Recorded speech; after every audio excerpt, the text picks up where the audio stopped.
Hi, I'm Allie Hamilton, and I'm so happy to welcome you to the Come As You Are podcast. Every week, we'll be talking about some aspect of healing, usually around childhood wounds and complicated familial relationships. The topics will always coincide with my personal essay of the week, and this will be a place where we can take a deep dive together. I'm so thrilled you've joined me and delighted for you to always come as you are. Hi there. Hi there. Welcome to our talk. Today, the topic is that isn't part of this story. And it's kind of an abstract topic that I was writing about this week. Partly it has to do with the stories that we tell ourselves, and partly it has to do with the stories that we choose to share with other people. And then there's also this whole idea of the stories that we're never going to know because we took a left instead of a right. And that's that whole sort of fork in the road idea, and it's that parallel sort of sliding doors concept, right? You make one choice and a certain chain of events occur, and you'll never know what would have happened if you had made the other choice. And so part of what happened when I was thinking about, what I was going to write about this week or what was on my mind, I think most of us right now, no matter what your beliefs are, what your feelings are, I think most of us are, it's kind of exhausting to just exist right now. There's just so much, the emotions are running so high, especially here in the United States right now. I think most people are feeling that exhaustion and despair because no matter what side of things you're on, and I know this, I understand this. Like, I know how I feel, and you know how I feel. If you've been following along, I haven't been, shy about it. It is as, it's as terrifying to me to think of things going the other way as it probably is for people who feel not the way that I do. Think about. So I think everyone's exhausted and anxious, and there's also just a lot of vitriol out there, and for people who are sensitive to that stuff, it's tough. It's not easy. And so I've been feeling a lot of despair, and I also have other things that are going on in my personal life, and that's like all of us, right? We're dealing with the environment around us, and then we're dealing with whatever each one of us is going through that maybe people know or they don't know. And when you're talking about people who are online, you don't have a personal relationship with someone, you can safely assume people are probably going through some things and not sharing everything on social media. I certainly don't share everything. I'm pretty transparent, generally speaking, and I never want my timelines, wherever they may occur, to be so curated that it feels like there's no despair, no, grief, no confusion, because there is.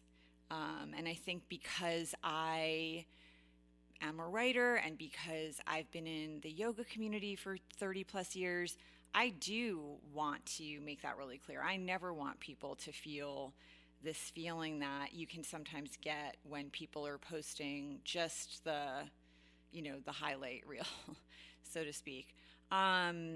But I, for example, like my dog is not doing well. I have a 12-year-old dog, and this is a dog that we got when I got it post-divorce. My kids were 4 and 6, and I felt like it had been a couple of years post-divorce, couple of Christmases post-divorce, and I decided I was going to get the kids a puppy.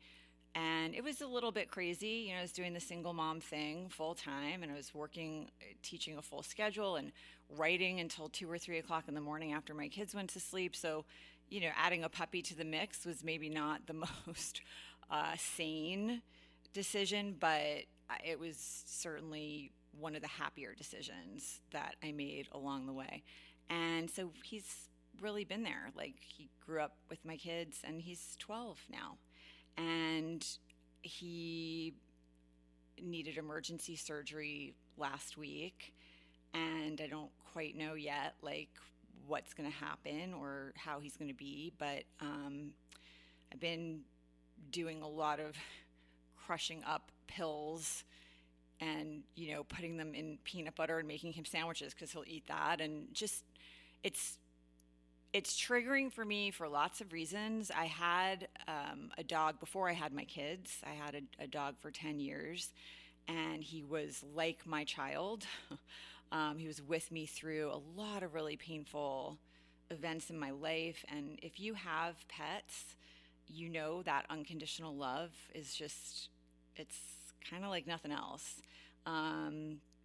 He made the move with me from New York City to Los Angeles. I don't know that I would have been able to find the strength to stay in Los Angeles when things were really bumpy, especially in the beginning. Things did not unfold the way that I thought that they would. So he was just there. He was just there through so many major transitions, and just such a source of love and constancy and loyalty and company and all the good things. And 2 weeks before I had my son, he woke up in the morning and he couldn't walk in a straight line, and he was gone 3 hours later. It turned out that he had a tumor in his belly, and the tumor it burst. And I, being, literally like 8.5 months pregnant, raced him to the emergency vet, and they sent me to a different emergency vet. And I mean, it was unbelievable. Like, I, pulled into the driveway there, and they came running out with a stretcher, and they wheeled him in. I was like running alongside the stretcher, and he ended up, they had him on a table. They were doing chest compressions. I did not know that was something that happened with dogs, and they were able to like bring him back. And then as I was talking to the vet about surgery, he arrested again. And then the vet was like, he's not going to make it through surgery. He's not going to make it. And so I watched,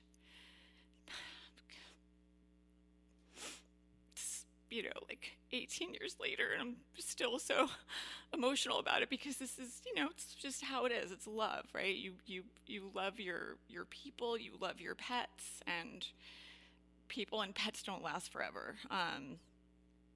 And so I held on to him and just, thanked him and watched the light go out of his eyes. It was really painful.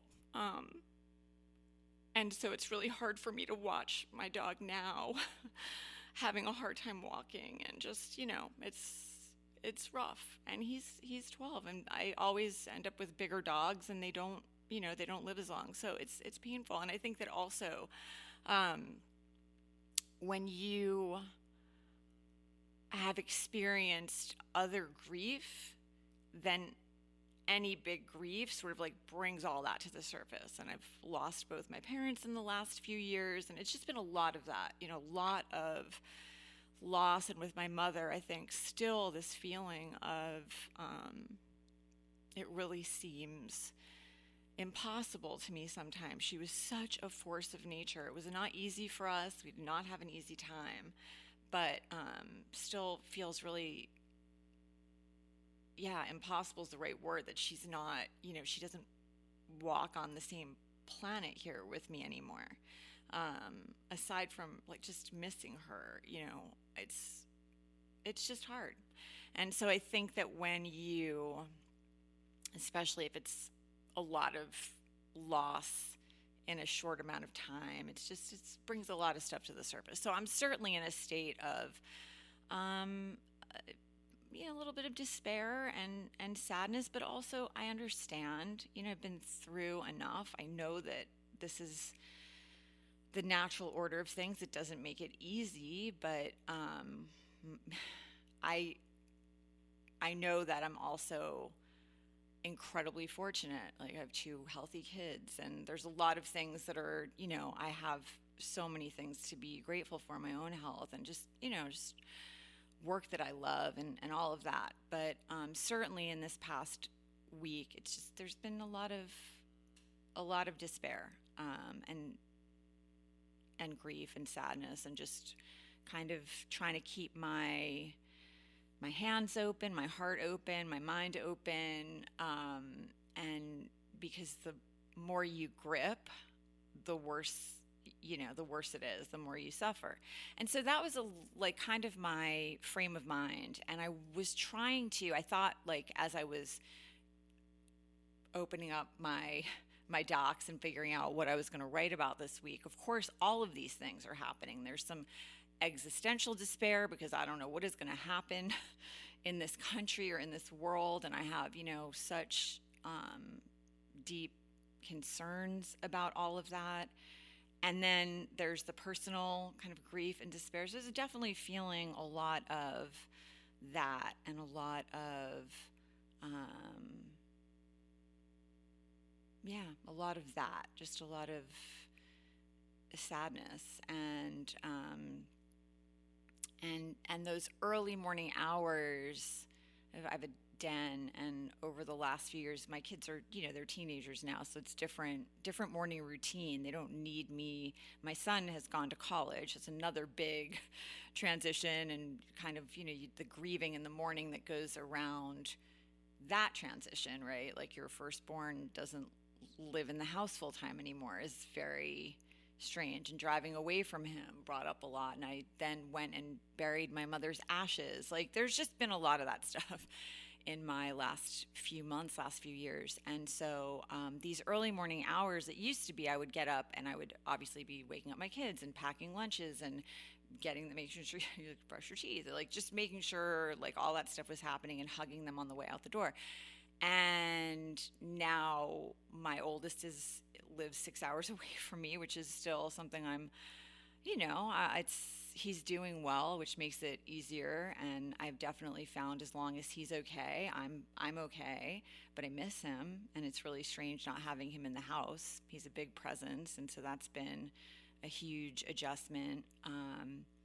And so the morning routine is different, and my daughter is 15. She doesn't need me to pack her lunches. She gets up and she does that. But I always want to be there to give her a hug on the way out the door and tell her to have a great day and all of that.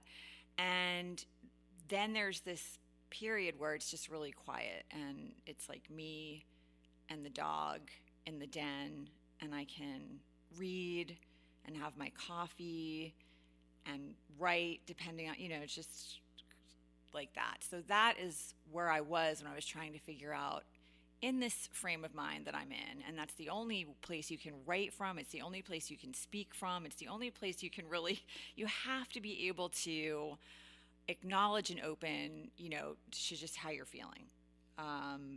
No matter what it is that you're doing. If you won't do that, you're going to have a really hard time having anything flow, because you're blocking the flow, right? You're kind of like pushing down the big feelings, and so nothing creative or energetic is going to be flowing. And a lot of times people suffer that way because they are holding on so tightly, or they are repressing that big emotion.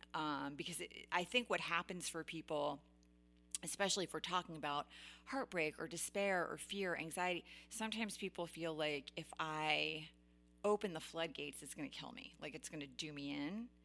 And it's the reverse is true. It's like if you don't open the floodgates, if you repress that stuff, that's what has the potential to do you in. It's not the letting it flow. And I certainly learned that the hard way. So, and so that's what I was, thinking about, is like, what can I speak to? And my initial thought was kind of this idea, almost like if you can imagine a drone shot, like The Handmaid's Tale is always doing these giant drone shots from like way up above, that kind of idea. And I wasn't sure at first, like, is it maybe a caterpillar, just on the earth? And this idea of like maybe this caterpillar got lucky and is in like the perfect conditions. The sun is shining, but there's lots of like grass and shade and trees and leaves and, things to eat. Or maybe it didn't get lucky and it's in a really harsh environment somehow or another. It didn't end up in a good place. And that's kind of like all of us, it's like circumstances are what they are. We don't get to control that stuff. So that's kind of what got my wheels spinning. But the minute I thought about caterpillars, I instantly thought about Caterpillar Rock, which is in Riverside Park. I grew up on the Upper West Side, and I used to go to Riverside Park all the time. And there's a playground on 83rd and Riverside. If you just go into the park and go down the hill, it's right there on the left. And if you were to pass the playground and head toward the Hudson River, let's say you're coming down from Riverside Drive. In my essay, I was going the opposite way. But if you're coming down, you're going down the hill, you're going to pass the playground on the left. And then if you keep going, there's this long walkway. And it goes from, I want to say like 83rd all the way up to 92nd. It might go even beyond that. But there's a garden at the end of it, the 91st Street Garden. And my stepdad actually volunteers there now. That's a new thing that he started after my mother passed away. So every Saturday he goes and he pulls weeds. I mean, it's a gorgeous garden, and it was actually in You've Got Mail at the end there.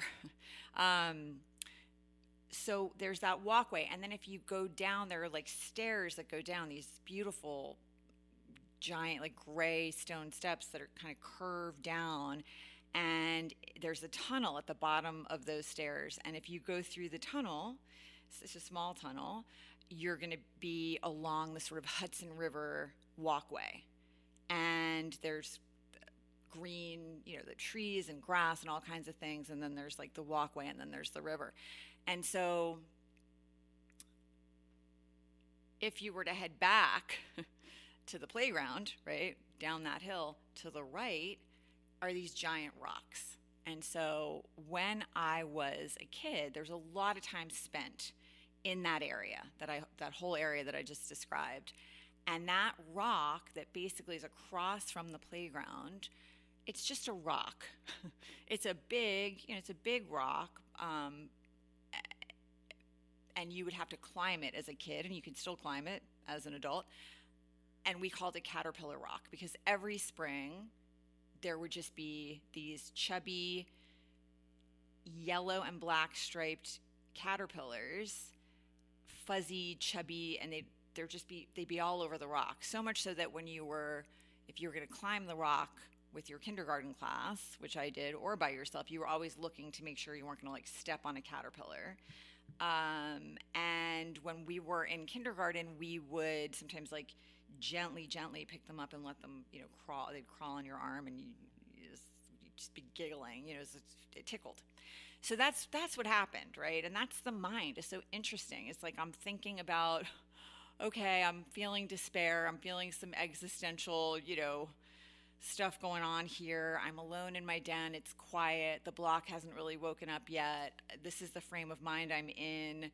And I'm thinking about caterpillars, just random, and then I'm back, when I'm 5, thinking about Caterpillar Rock, basically. And that is what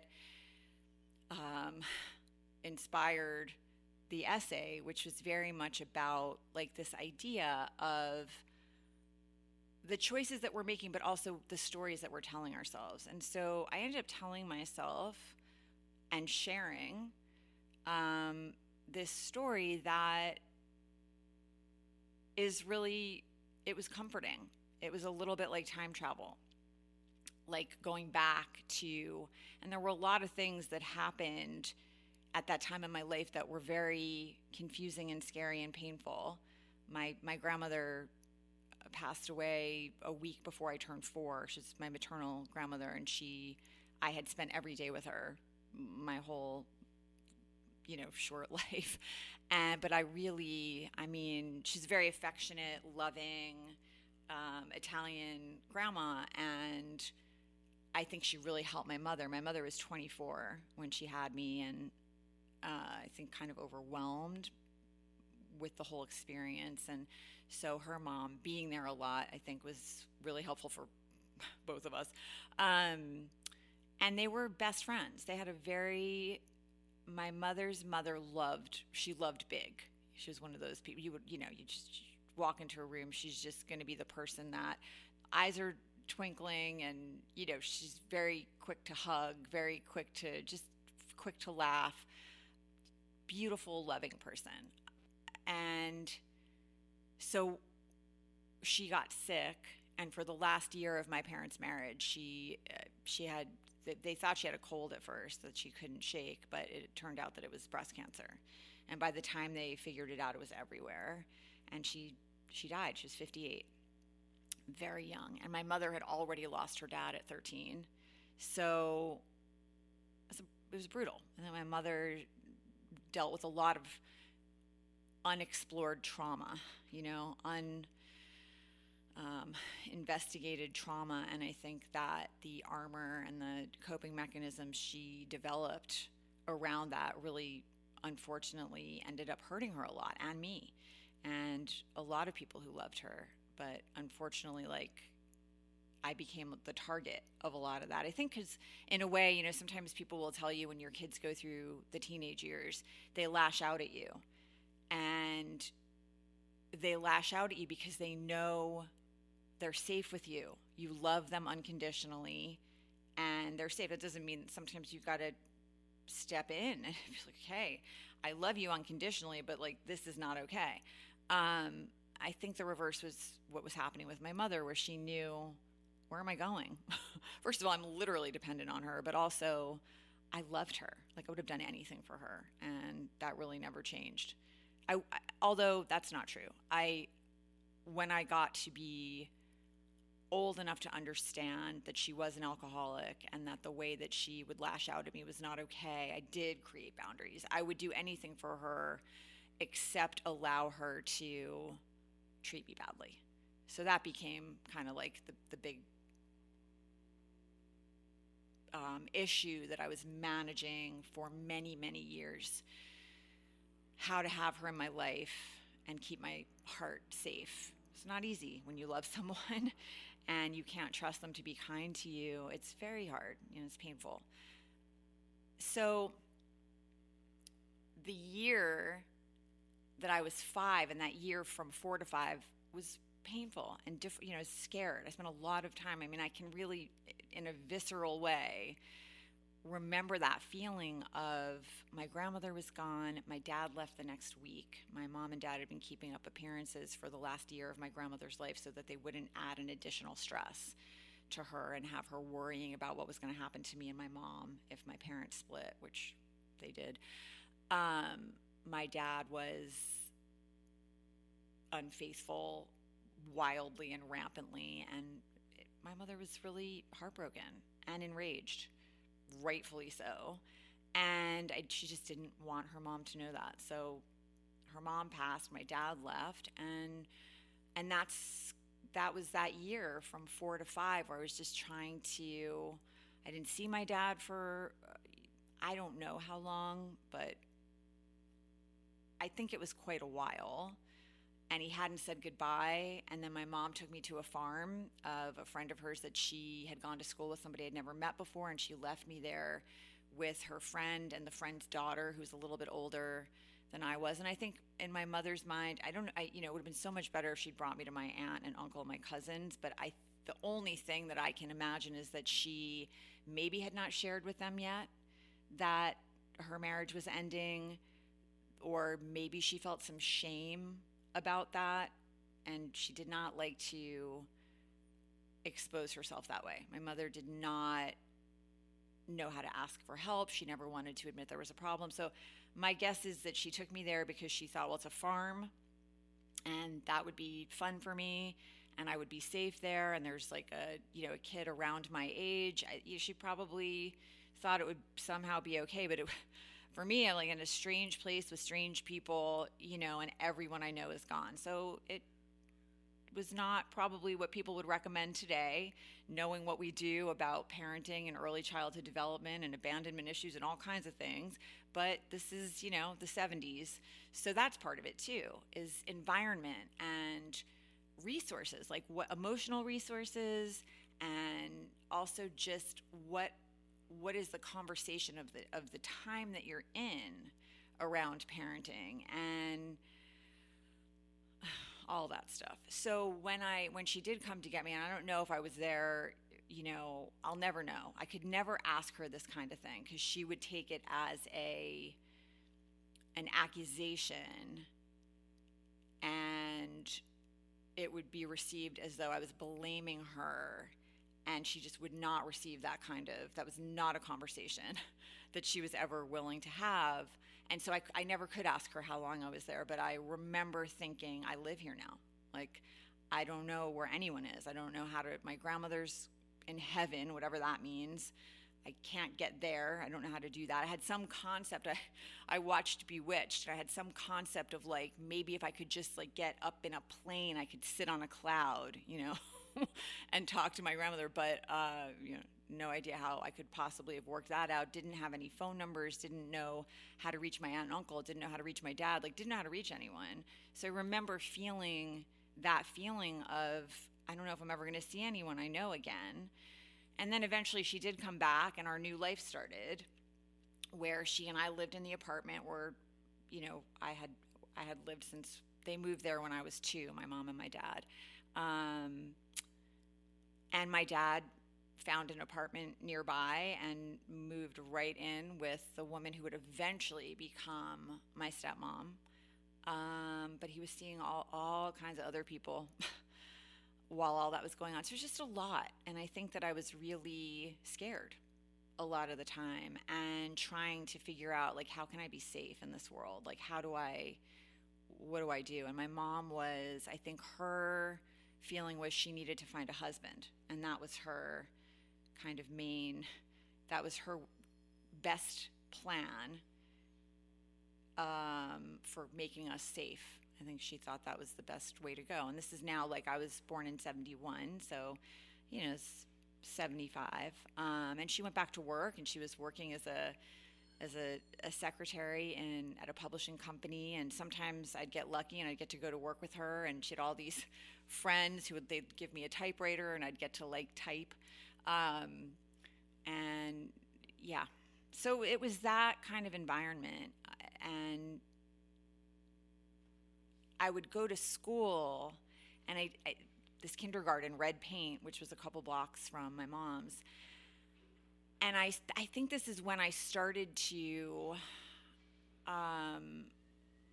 really struggle with circle time. I was writing about that a few weeks ago. I remember feeling so uncomfortable when we would sit in a circle in the morning, and there was a little song and a tambourine, and we'd have to go around, and everybody would have to say their name and one good thing, one thing that they liked, or something that they were excited about, or something they were, and I just dreaded it. I dreaded when it was going to be my turn and everybody was going to stare at me and the music would stop. And it just, I would love the mornings that my mother was running late and I would miss circle time.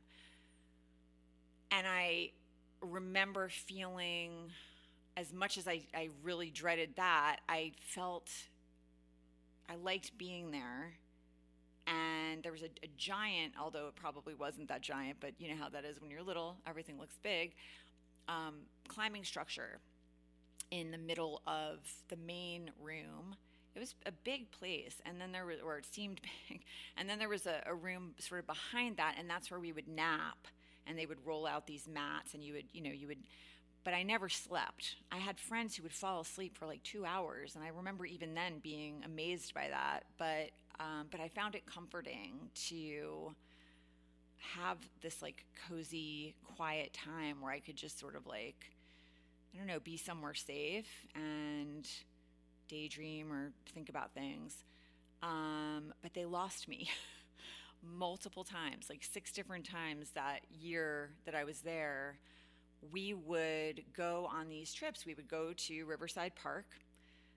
We'd go to that playground a lot. It was the closest playground to the kindergarten. We would sometimes go to the Museum of Natural History, or we would go occasionally we would go to Central Park. It was a much further, it was on West End Avenue, so it was a much longer walk to go to Central Park, but occasionally that would happen. And 6 different times that first year, and I remember that because I remember my mother calling the head of the school and saying, this is the 6th time you've lost her, and losing a 4.5, 5-year-old on the streets of New York City, that's not good. That's not good. But it wasn't enough of a deterrent for her to stop sending me there, which is, as a mom and a grown woman, it's very strange for me to think about because, yeah, that would not take more than once for me to be like, that's it. But it's different times and I'm a different person. So, those are other stories that I could have shared, because I remember, for example, like it would happen that I'd be walking and I would end up at the end of the line a lot. And I think I had a lot on my mind, on my little, 4, 5-year-old brain there. And I would get immersed in whatever was on my mind. And then suddenly everybody would be gone. And I'd look around and like, the whole class would be gone. I wouldn't know if I was like 2 blocks to the left of school or to the right. Just you're a little kid who clearly was like not, paying attention to that kind of thing. And I remember just bawling, just being really scared on the corner of 86th and West End, and this jogger, this man stopping and asking me if I was okay, and I said I was lost. And then this woman coming, and she looked like she was on her way to work, but I don't know for sure, but I think she was like, I'm now that I see this little girl crying, like I'm going to try and help her figure out where she is. Although I think the jogger was incredibly nice. But the woman ended up taking me into all these stores on Broadway, thinking maybe I had gotten separated from my mom. So there's a lot of stories I could have told about that time in life, but the one that came out of me was the one that I shared. Was the one about this day that we went to Caterpillar Rock, and a squirrel just landed on my lap. And that's the story that I shared. But in telling that story, I also made reference to all these other stories and how they weren't going to be part of this story. Because I think that there is something in that. And that's really the concept that I wanted to talk about today, is like, we're always choosing the stories that we're going to share, what details we're going to include, especially if you write, but even if you're like talking to a friend about something that's going on in your life, you're culling the information that seems relevant to you. You're trying to get across like how you're feeling or why you're feeling the way that you're feeling. And so you're providing specific details and probably like discarding details that don't seem relevant or helpful, or you might be discarding details that are going to weaken your argument if you're trying to make a case for yourself. We're all human, right? So it's like, just really, the more you can be honest with yourself, the better for you and everyone who is close to you. Sometimes we are telling ourselves a story, and it's a story that we can live with. It's a story that we can be able to like look ourselves in the mirror at the end of the day when we're brushing our teeth. So their story is a big thing for people, and that's how we used to learn. That's how we used to educate, is we would pass stories down around the fire pit, and I think we're wired for story in that way. And so it's a powerful thing. And for me, like what happened, sometimes when I'm writing, it is, I'm like sweating it out. It's not, it's that idea of like opening a vein, and bleeding onto the page kind of a thing. I can't remember who said that, but, sometimes it's very much like that. And it's like wrestling and wrangling and grappling, and then at the end it's like completely worth it. And sometimes it kind of just falls out of you, it's like, it's just your writing, and your fingers are trying to keep up with your brain. And that's what this was like. It just, once I understood what I wanted to do, it was fun. All the things the story wasn't about were just as important as all the things the story was about. And telling a chunk of a story instead of the whole story, including, certain details instead of, And so it was just making me think about that in general, and that is a concept, and what a powerful thing that is. Because so the squirrel lands on my lap. I'm 5. I freeze. All my friends, everyone froze. And then one of my teachers was about 10 feet away from me and saw and said, "Allie, do not move." And like that, didn't yell. It was like this sort of quiet, serious, just directive. And I could tell from the way she said it, I better not move at all. And so I froze. Everyone froze around me. The squirrel, twitching, looking, front paws, whatever. And then it took off.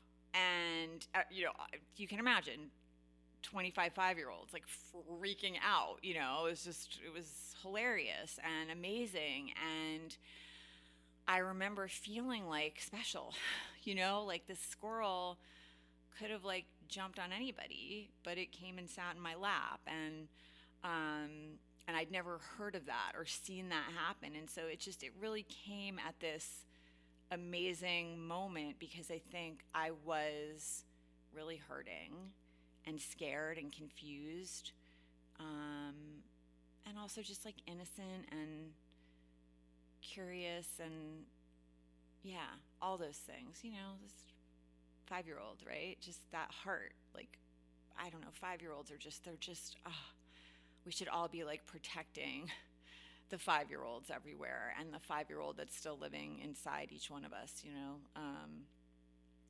and so it was obviously a moment that really stood out. And then about a month ago, I pulled into my driveway and I do this thing, and I started it, I think when my kids were little. Sometimes they would fall asleep in the car. We'd be driving somewhere, we'd be driving back, and that single mom thing, like, if you get a few minutes of quiet and like where no one needs anything, that's gold. And so I think that is when this habit began for me, that I would pull into the driveway and turn the car off and just sit and read, read emails or whatever it is,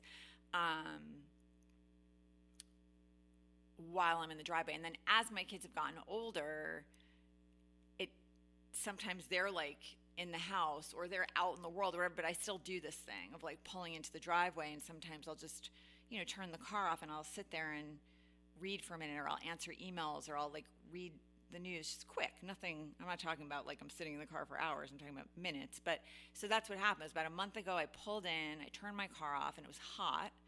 And so I opened the driver's side door and I was answering emails, work emails. And I was I was aware that there was a squirrel like chittering somewhere nearby, that, like the way they make their noises. But I was, answering emails, and there were seagulls flying over. I was aware of all these other things that were happening, but in particular, there was a lot of this squirrel. But I was doing what I was doing, and so I finished, and I was gonna get my stuff and go into the house. And when I looked up, there's like a wall that is on the left side of my driveway. To the right is like the front yard. There's a, fence. So, but this wall is about chest high. And the squirrel was sitting, so the driver's side door is open. The squirrel's sitting literally like 3 feet away from me, staring at me. And it looked angry. And it was, it was so startling. It was like, it was like a horror movie or something. You turn, and so I instantly pulled my left leg into the car and slammed the door, and because just staring at me and yelling at me essentially. And I said to the squirrel, "I'm sorry, but also please, get away from me, get away." And it did. And so I was sort of bookending this story of the squirrel landing in my lap when I was 5 and the squirrel screaming at me about a month ago, and also talking about this concept of everything around us being a reflection of everything that's happening inside of us, and the whole sort of macrocosm, microcosm idea.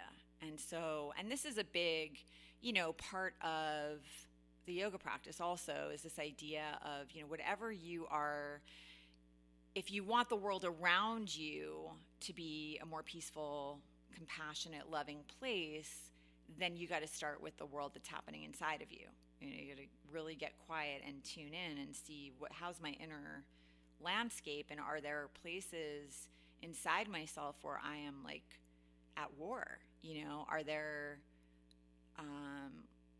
thoughts I have or qualities or things that I don't like? Am I harsh with myself? What's the quality of my inner voice? If I make a mistake, what happens? Do I speak to myself the way I would speak to my best friend or my child or my, sibling or someone I love so much? Am I giving myself the same grace and compassion and understanding and patience that I would give anyone I really loved, or not? And if it's not, right, if the answer is no, then that's really something to look at and work on. Because, and it took me a long time to figure this out. I started practicing yoga when I was 20, and I'm not a zealot, I'm not somebody who thinks yoga is the only, there are many paths, and you just got to find one that really resonates with you, that compels you to keep going. That's great. Any path that is helping you look at yourself and just, try to work through the things that are not really serving you. That's a great path for me. That's, I'm in support of that. But for me, it happened to be yoga. When I started practicing, I was so drawn in at first by the physical challenge, because I come out of 12 years of ballet and the type A thing, and people looked like they were floating and defying gravity and, inverting and then breathing. And I just was amazed by that. So that definitely pulled me in. And then for a long time, I was trying to please the teacher. It's just old ingrained stuff, get that A+.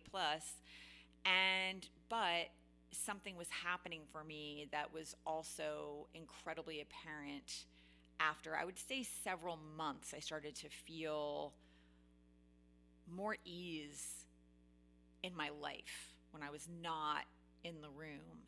And I was fascinated by that. I knew there was a connection, but I wasn't totally clear on what it was. And so I decided to do a teacher training. I think I started just with a philosophy series and worked my way up to a teacher training eventually. So, but it wasn't with the intention of teaching. It was really just with the intention of understanding, why is this helping me? What is it that I'm feeling? Why am I feeling less anxious? Or when I am anxious, why am I more able to deal with that? Or why am I getting fewer migraines?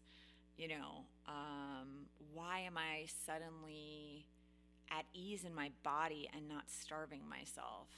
Like what's going on? So there were some really significant things that started to change for me as I was practicing, and I knew it was connected, and that drew me in.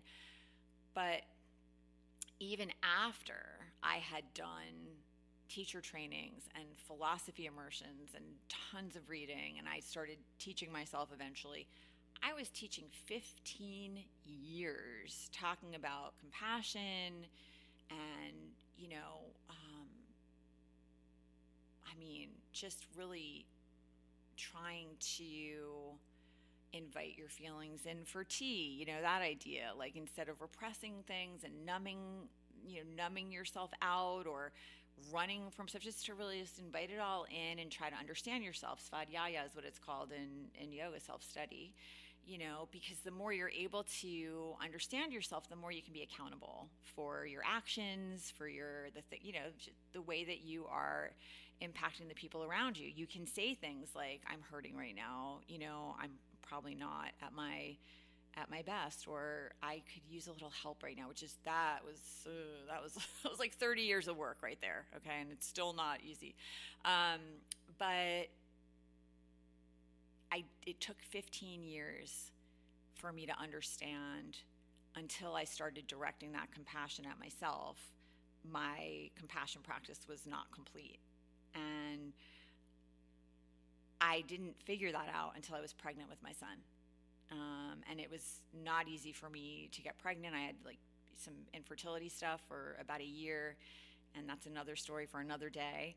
But by the time, when I did finally, I'd had that positive pregnancy test. The next time I went to my mat, I was doing Ashtanga, which is a very intense form of yoga that is, I really do not recommend for type A people. It'll just feed all of your type A, it'll just strengthen it, and that's not what you need.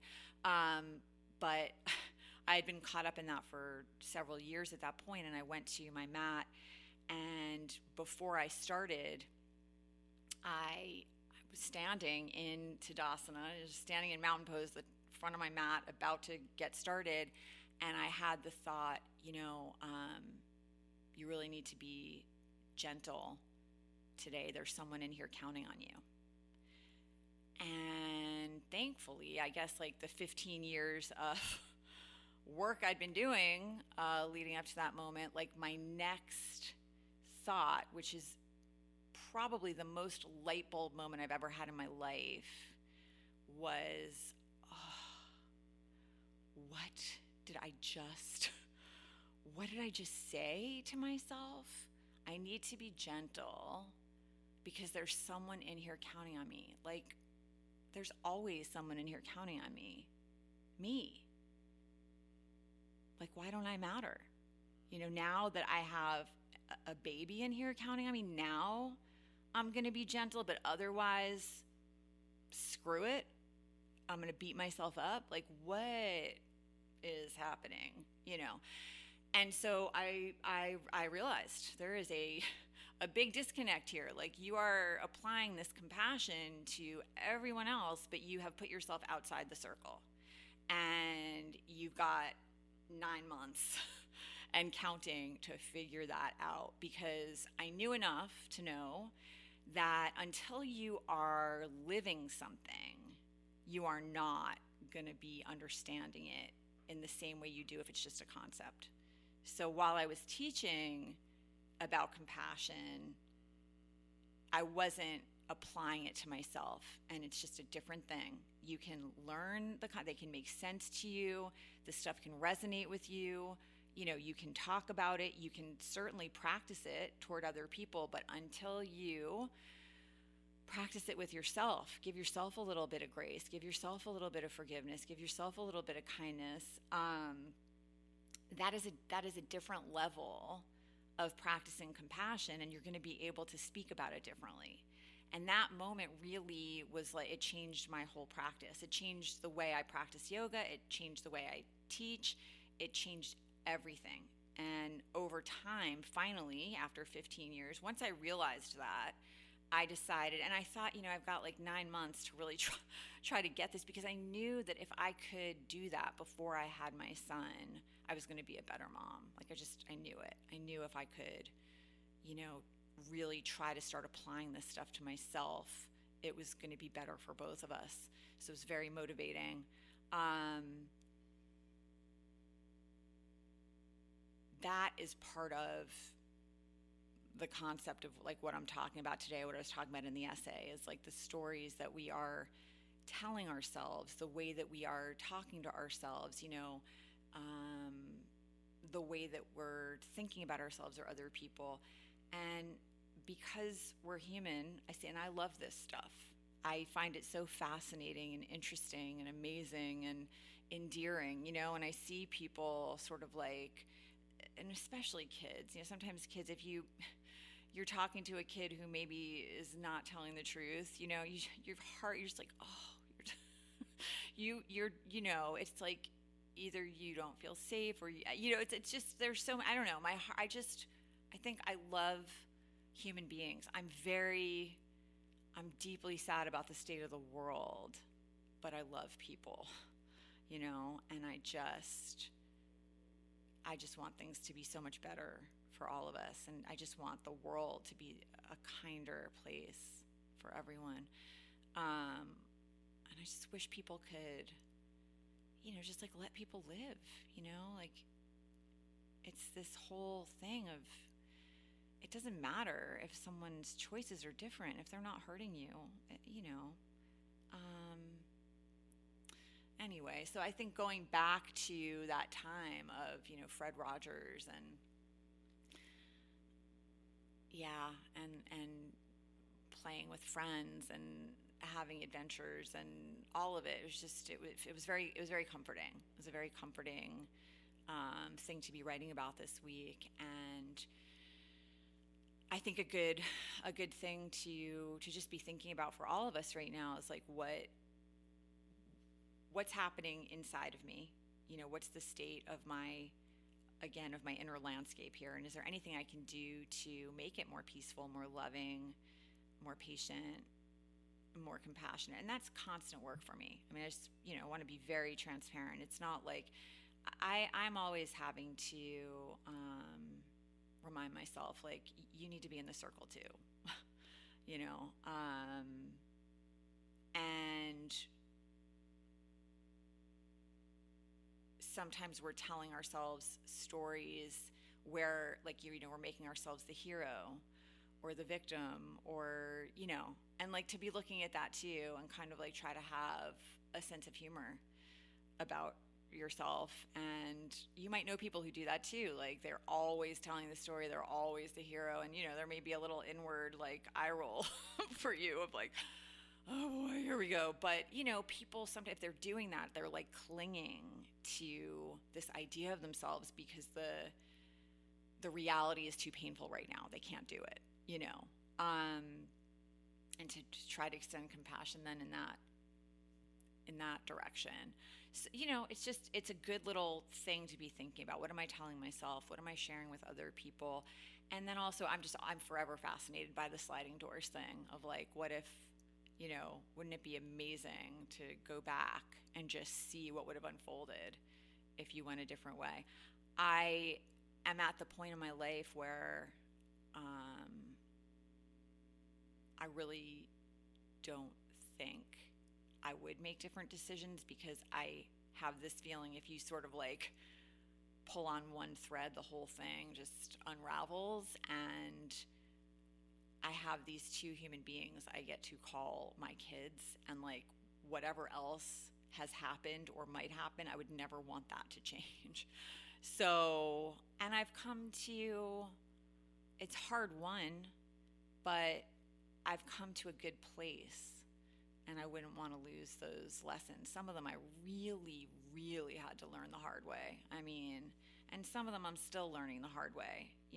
It's like, I don't think we're ever done. I don't think you get to a point where you're like, oh, I'm enlightened and I'm floating over the surface of the earth. We're human, and gravity is going to pull on all of us. And, just to be real about that. I mean, in fact, the people who act like they're floating above the surface of the earth, those are the people I run from, because I'm like, oh boy, yeah, no. The people who are extremely confident about like how it all works and what we're all doing here and what happens next, those people scare me too. It's like, for me, maybe that, we're not all the same, but for me, it's like, I really appreciate people who are just real and open and honest and real with their struggles and willing to be vulnerable. That's much more appealing to me and much more inspiring to me than someone who is kind of pretending they've got it all figured out. So, there are certain things that I think have been like my lifelong work. And I think we can always go deeper with kindness and compassion and non-attachment. And when I say that, I don't mean attachment to other people or our pets. I've never been someone who was trying to attain that level of spiritual detachment. It's like I love hard and big and out loud, and I don't want to change that. I'm not looking to change that. I wouldn't want to be someone who's just sort of like philosophical. If someone exited my life, I was like, oh, okay, I guess that's part of their path now. Or, it's like I want to feel things deeply, but I don't want to be attached to an outcome. I don't want to be attached to a pair of shoes or, I don't know, like anything other than the health and happiness of the people I love the most.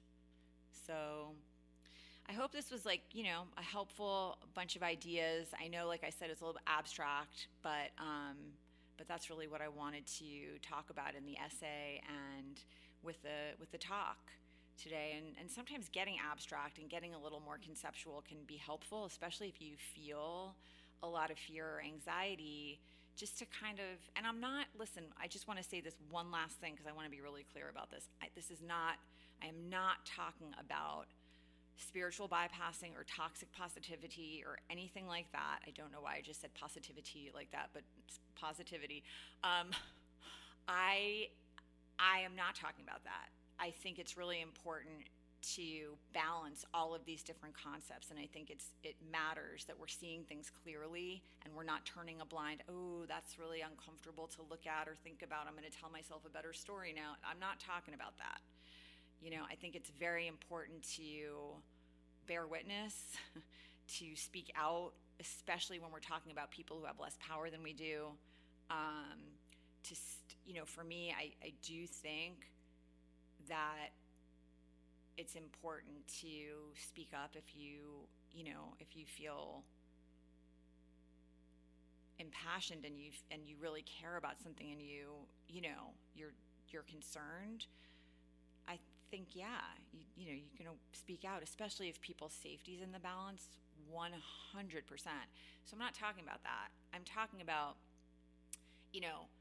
being mindful of the stories that you're telling yourself or about a situation or about another person, or about the world. Like sometimes the stories that we're telling ourselves are not productive. They're not, helpful. They're not true. And just to be aware of that. And then also to think about, the stories that we're sharing and also the path not taken, to let yourself sometimes just think about that, because I think it's good.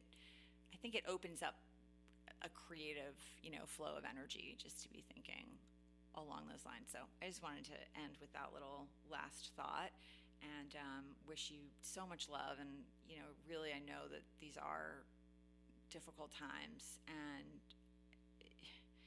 just extending a lot of love in your direction. And, you know where to find me if you could use a little extra support.